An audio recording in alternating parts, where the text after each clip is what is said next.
This is a poem by Sufi mystic poet Hafiz. It's my favorite poem. It's called Bring the Man to Me. Bring the man to me.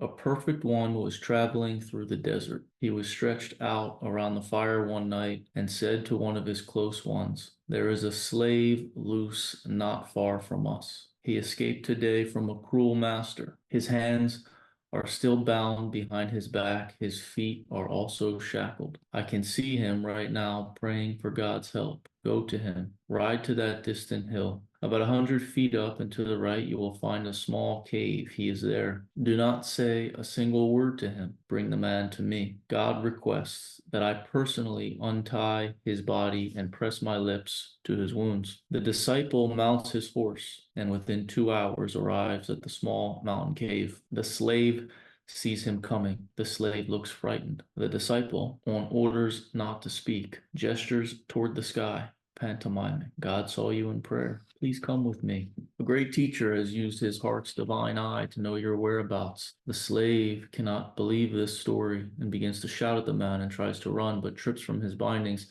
The disciple becomes forced to subdue him. Think of this picture as they now travel. The million candles in the sky are lit and singing. Every particle of existence is a dancing altar that some mysterious force worships. The earth is a church floor whereupon, in the middle of a glorious night, walks a slave weeping, tied to a rope behind a horse with a speechless rider taking him toward the unknown. Several times, with all of his might, the slave tries to break free. Feeling he is being returned to captivity, the rider stops, dismounts, brings his eyes near the prisoner's eyes. A deep kindness there communicates an unbelievable hope. The rider motions, "Soon, soon you will be free." Tears roll down from the rider's cheeks in happiness for this man, anger, all this fighting and tormenting want. "Sweetheart, God has seen you and sent a close one. Sweetheart, God has seen your heart in prayer and sent me." Some of you guys may have heard that poem before, maybe heard me read it before. Has anyone heard it before? I've read this poem many times and I've thought about this poem a whole lot. I'll talk about it for a little bit. There's three characters in the poem: the perfect one, the disciple, and the slave. It seems to me on this path of self-mastery, self-improvement, we each oscillate between those three: the perfect one, the disciple, and the slave. The disciple, to me, is the pinnacle of warriorship.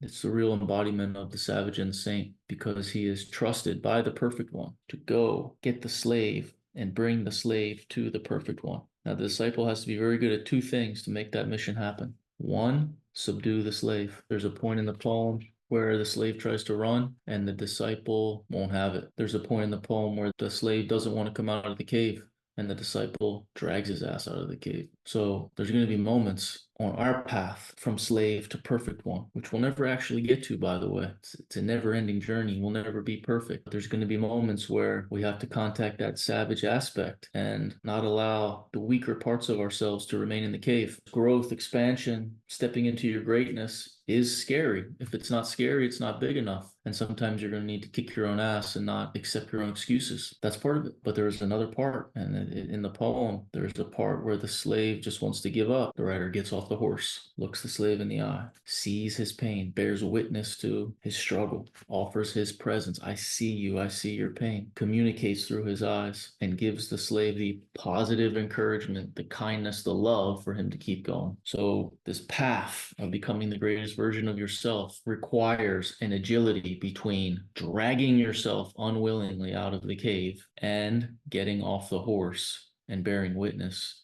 to the reality of your suffering. And if we can do both of those things well, we can go very, very far.